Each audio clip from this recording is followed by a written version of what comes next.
मंगल मूर्ति सद्गुरु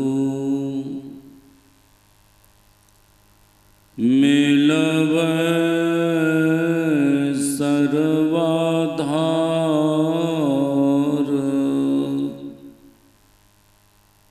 मंगलमय मंगल करनो बिनो बारंबार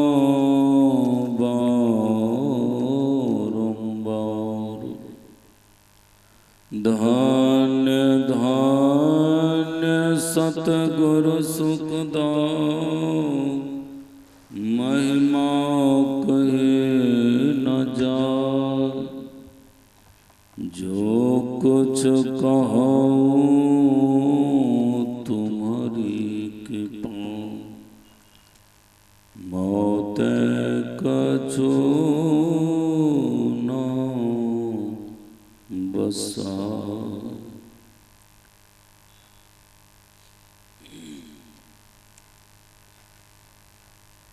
मैं पूर्णिया की धरती को नमन करता हूं, जहां पर विख्यात संत सद्गुरु महर्षि परमहंस महाराज का अवतरण हुआ। नमन करता हूं इस पूर्णिया जिला स्कूल की धरती को, जहां पर संत सद्गुरु को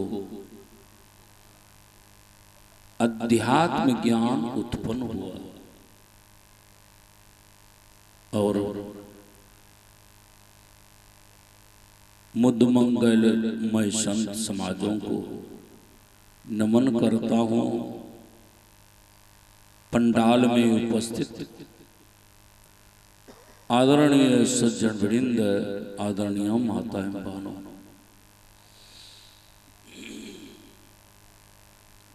आप लोग विषय को ओर चले।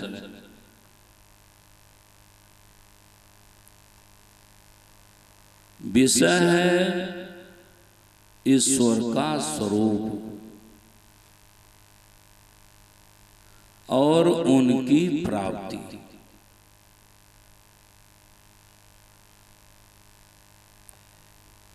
अभी वेद मंत्र से पाठ सुन चुके हैं। वेद भगवान कहते हैं, मनुष्यों जगत पर सब करता ईश्वर का तत्व ज्ञान प्राप्त करने के लिए पहले बुद्धि योग करो। बुद्धि योग करता है सत्संग। जब तक आप सत्संग नहीं करेंगे तो परमात्मा का ज्ञान नहीं होगा।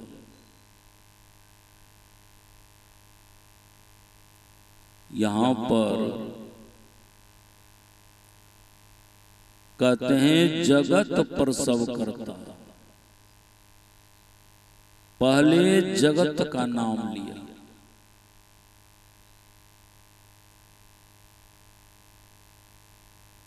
जगत प्रसव नहीं किया, कर्ता ने जगत को प्रसव किया।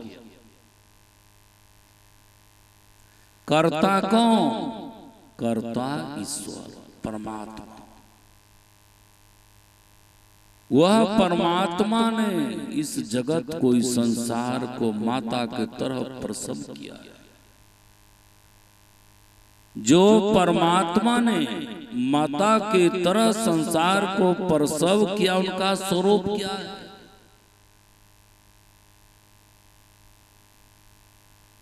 उनका निज रूप क्या है?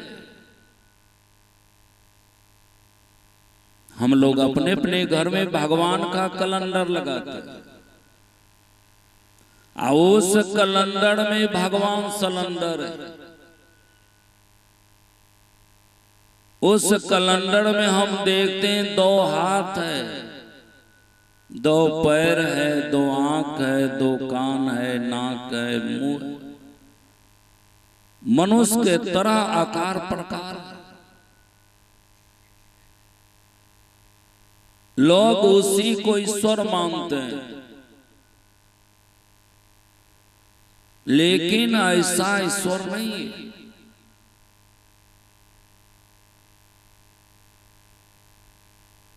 एक बार की कहानी है।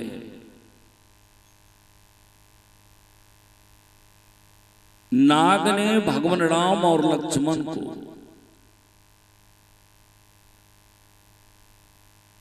अपने फांस में उसको फंसा लिया।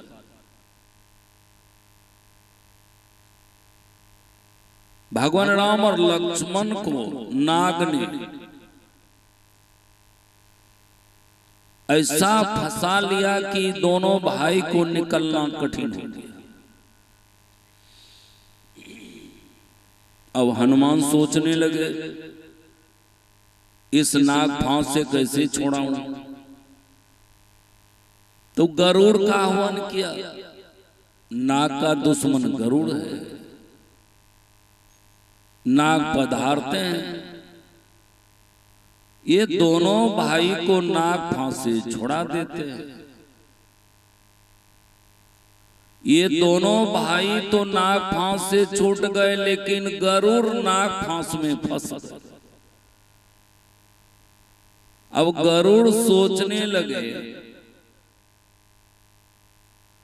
जिसके विषय में देवता लोग स्तुति करते हैं, जिसके विषय में कहते हैं जय जय सुर नायक जन सुखदायक, परनत पाल भगवंता गोद हितकारी, जय सुरारी सिंधु सुता प्रिय कंता, जय जय अविनाशी सब घट बासी, व्यापक परमानंदा, अभिगत गोति तंग चरित पुनीतंग, माया रहित मुकुंदा।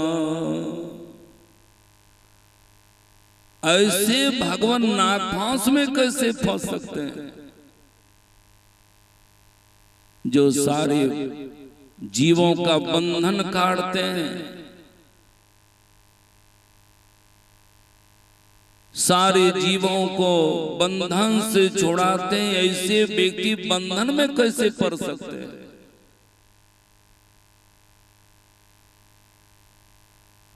अब सोचने लगे कहां जाऊं, ये भ्रम को कहां मिटाऊं?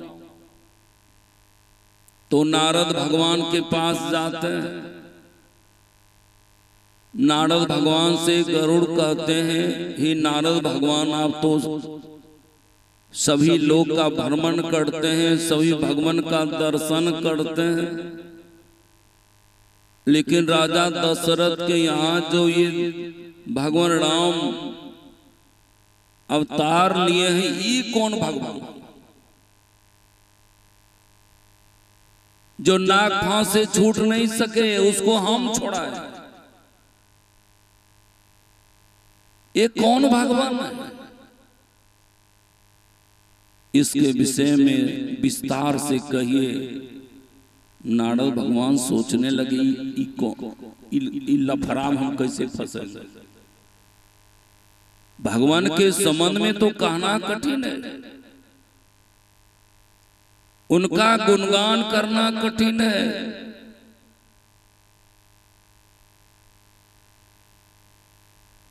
गोस्वामी तुलसीदास महाराज कहते हैं, राम स्वरूप तुम्हार वचन अगोचर, बुद्धि पर अभिगत अकथ अपार, नेत नेत नित्य निगम का। जिसके विषय में गोस्वामी तुलसीदास महाराज कहते हैं, राम का स्वरूप बुद्धि से परे है, इंद्रियों से परे है, उसके विषय में कहा नहीं जा सकता है, अंत में ती लगा देते हैं। मैं एक साधारण व्यक्ति ऐसे भगवान के संबंध में कैसे कह सकता हूं? तब नारद भगवान सोचते हैं, इनको टालना ही ठीक है। कहते हैं पक्षीराज ये काम कीजिए,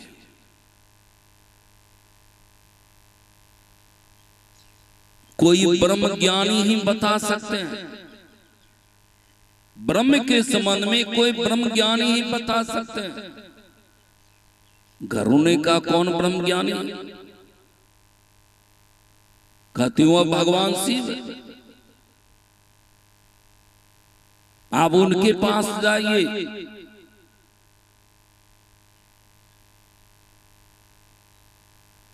और उनसे जाके पूछिए, ये निवारण वही कर सकते हैं। तो भगवान शिव के पास पक्षीराज पहुंचे। भगवान शिव पूछते हैं पक्षीराज बहुत परेशान लग रहे हैं, बहुत चिंतित बुझा रहे, क्या कारण है? ये सारी कहानी का के सुना दिए। भगवान शिव सोचने लगे, मैं भी कैसे बता सकता हूं,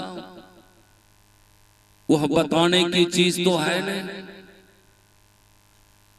सूरदास जी महाराज कहते हैं जो गुंगे गुड़ खाए, गुंगा को गुड़ खिलाया, अब उससे पूछिए गुड़ कैसा लगा, जिसको आप लोग शक्कर कहते हैं। आप लोग कहिएगा को नहीं बता सकता है, बताता है लेकिन बोल नहीं पाता है, स्पष्ट शब्द नहीं कर सकता है। इशारे में कहता हूं बहुत मीठ।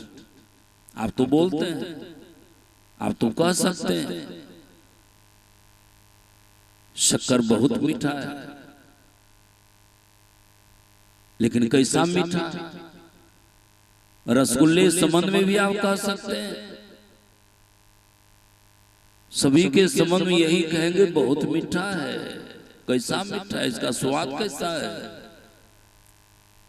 ये रसगुल्ले का स्वाद बता सकते हैं? आप रसगुल्ले का स्वाद भी नहीं बता सकते हैं।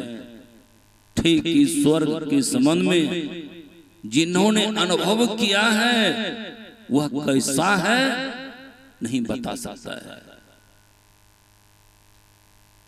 तो फिर आप प्रश्न करेंगे तो आप क्यों बताने के लिए जा रहे हैं? संत लोग क्यों बताते हैं, उसके विषय में कैसे बखान करते हैं? तो कहते हैं कहत तो सुनत तो सुख उपजे,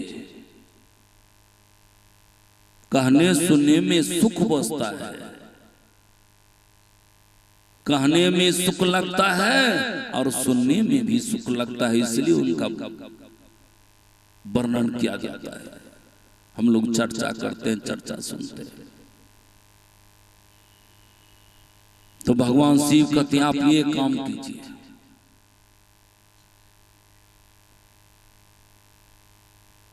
आप जाइए नीलगिरी पर्वत पर, और नीलगिरी पर्वत पर जाकर के आप सत्संग सुनिए। बिनु सत्संग न हरि कथा, ताहि न मोहन भाग, मोह गयो बिनु राम पद, हो ही दृढ़ अनुराग। हे पक्षीराज, जब तक आप सत्संग नहीं सुनेंगे तब तक भगवान के प्रति आपको प्रीति नहीं हो पाएगा, प्रेम नहीं हो पाएगा। और जब तक प्रेम नहीं तो विश्वास नहीं, विश्वास नहीं।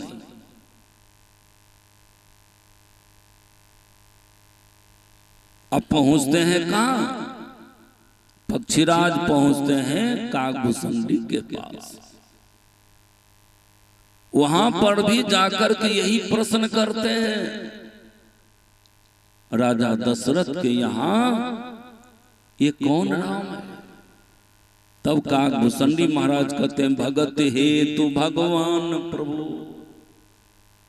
भगत हेतु भगवान प्रभु, राम धरो तनु भो, किए चरित पावन परम, प्राकृति नर अनुरूप, जथाने कन बेश धरी नृत्य करई नट कोई सोई सोई भाव दिखावई आपन होई नहीं सोई। कहते हैं पक्षीराज, आप जिस राम को देख रहे हैं वह भगत के हेतु राजा का रूप धारण किए हुआ है, लेकिन जिस राजा का रूप धारण किए हैं वह वही नहीं हो जाता है।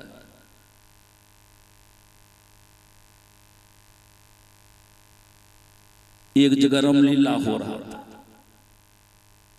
और रामलीला में जो हनुमान जी बनते थे वो बीमार पड़ गए इस सर्द गर्म के चलते।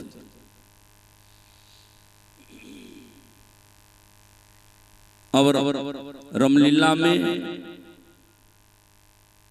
हनुमान के बिना रामलीला चलना कठिन हो गया। अब रामलीला वाले सोचने लगे अब तो रामलीला बंद हो जाएगा,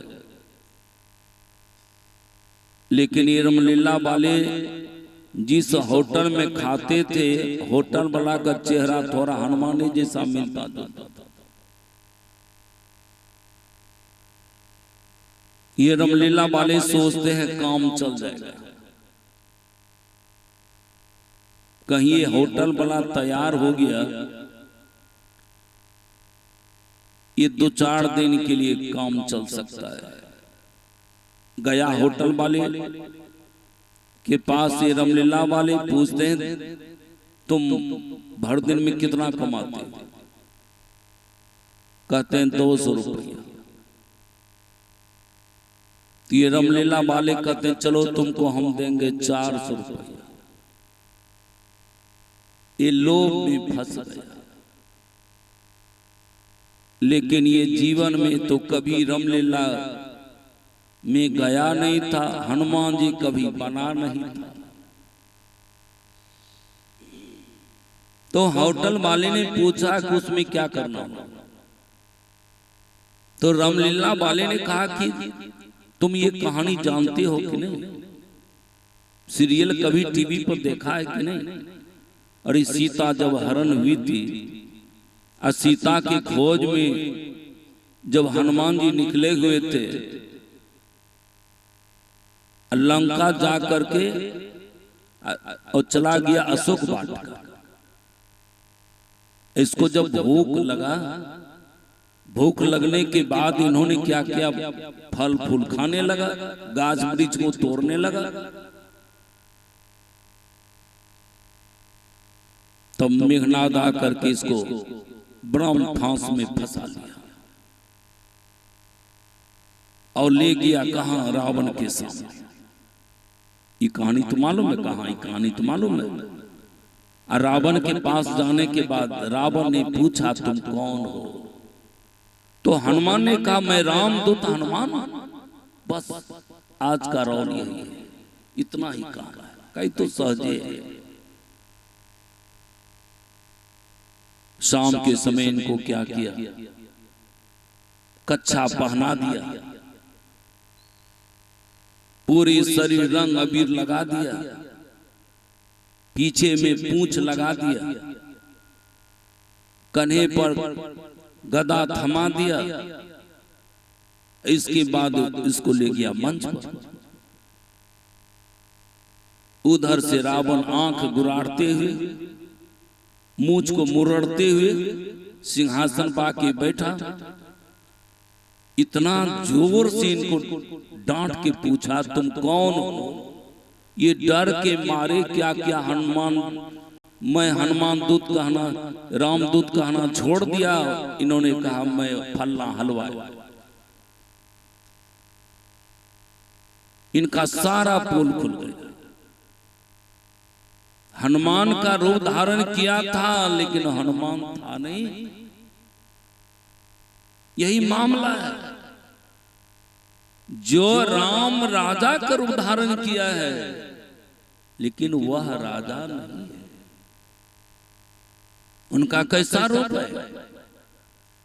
बिनु पग चलई सुनई बिनु काना कर बिनु कर्म करई विधि नाना। आनन रहित सकल रस भोगी बिन बानी बता बर जोगी। पैर नहीं है तब पर भी चलते हैं, कान नहीं है दूर के शब्दों को सुनते हैं, आंख नहीं है दूर की वस्तु को देखते हैं। राम झरोखा बैठ कर, अरे राम झरोखा बैठ कर सबका मुजरा ले। जिनकी जैसी चाकरी उनको वैसा दे। पासा में जब पांचों भाई पांडव पासा खेल रहे थे,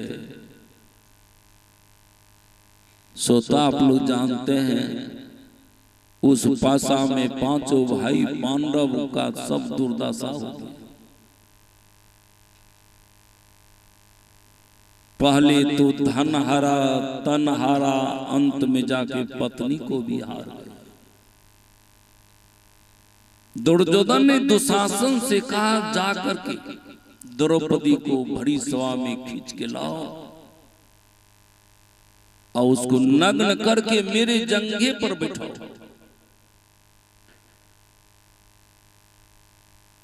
और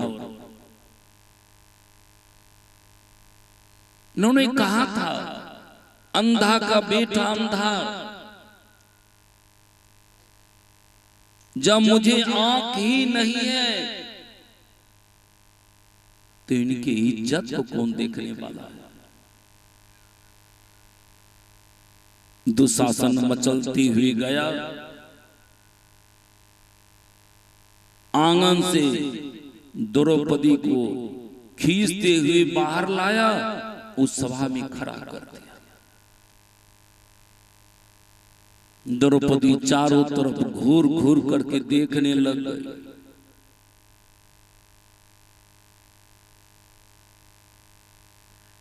जिनका पति महारथी,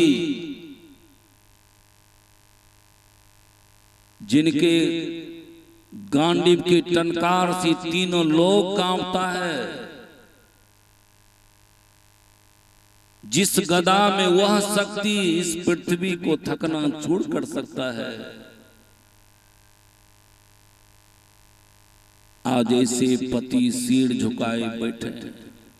इन लोगों में कोई शक्ति नहीं, इनकी शक्ति कहां चली गई।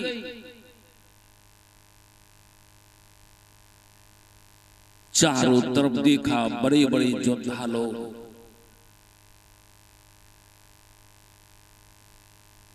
भीष्म पितामह ऐसे जिनको माता ने वरदान दिया है इच्छाहीन मृत्यु, वह भी सभा में सिर झुकाए हुए। किसी का बल वहां पर काम नहीं कर रहा। द्रौपदी सोचती अब मैं क्या करूं। सब बल जब हार गया इनका, दुशासन आंचल को पकड़ी हुई है, और जब खींचना शुरू किया तो द्रौपदी अपना बल लगा दिया।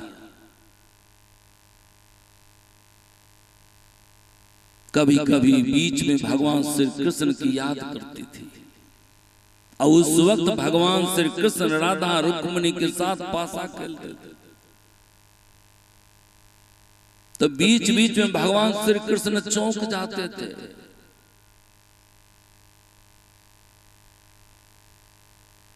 माता रुक्मिणी पूछती हैं, भगवान बीच बीच में आप चौंकती क्यों है, क्या कारण, उदास क्यों खेल रहे हैं पासा। कभी कभी बीच में आप उदास हो जाते हैं, भगवान श्री कृष्ण कहते हैं रुक्मिणी से भक्त पर विपत्ति पड़ गई। माता रुक्मिणी पूछती हैं आप जाते क्यों नहीं? कहा अपना बल लगाइए। कोई काम में जब अपना बल लगाइएगा वहां पर भगवान का बल काम नहीं करेगा। जब अपना बल लगाना छोड़ दीजिएगा तो भगवान अपना बल लगाना शुरू कर देगा। इसे संत पलटू साहब कहते हैं मेरो दास कहा यारो जगत की आसन राखे जी, समरथ स्वामी को जब पाया जगत से दीनन भाग्य जी, साहब के घर में कौन कमी किस बात की आसी आंखे जी, अरे पलटू सुख दुख लाख परे नाम सुधारत साके जी।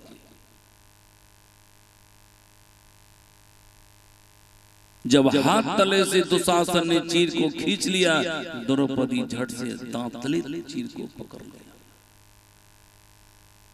जब दांत तले से भी चीर को खींच लिया तब जाकर के दोनों हाथ दो तरफ करती हैं और पुकारती हे दीन बंधु दीना ना तुम काहे को काहे। जैसे पुकारा भगवान नंगे पांव तोड़ गए। वहां आकर के बसन रूप धारण कर लिया। बांसुरी रूप नहीं है वहां पर, बसन रूप है, वस्त्र का धारण कर लिया और वस्त्र का रूप धारण करके द्रौपदी के आंचल में जाके लग गया। आंचल में जैसे सटा दुशासन चीड़ खींचते खींचते खींचते इनका भुजा का बल खत्म। दुशासन सोचने लगा ये नारी नहीं है, ये तो सारी है। फिर सोचता ना है तो नारी है। अब नारी है कि सारी, सारी है कि नारी, नारी बिच सारी, सारी बिच नारी। द्रौपदी वहां पर ही उनकी बाल बाल रक्षा। आप कैसे सोचते हैं? मेरी बातों को वह नहीं सुनते हैं। कान है कहीं रहिए, आपको भी कान है ना, आपको सुनने का सीमित है। कहां तक आवाजों का आप सुन सकते हैं। उनमें ऐसा कान है तीनों लोगों की बात को सुनता है।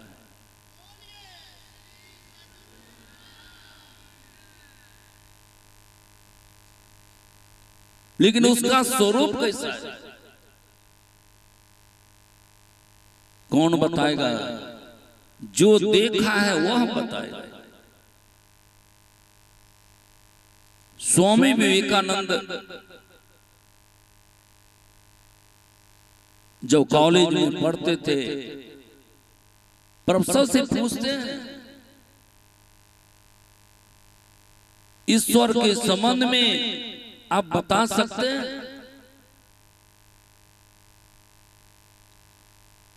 वह प्रोफेसर कहते हैं स्वामी विवेकानंद से इसके संबंध मैं नहीं बता सकता हूं। इसी कलकत्ते में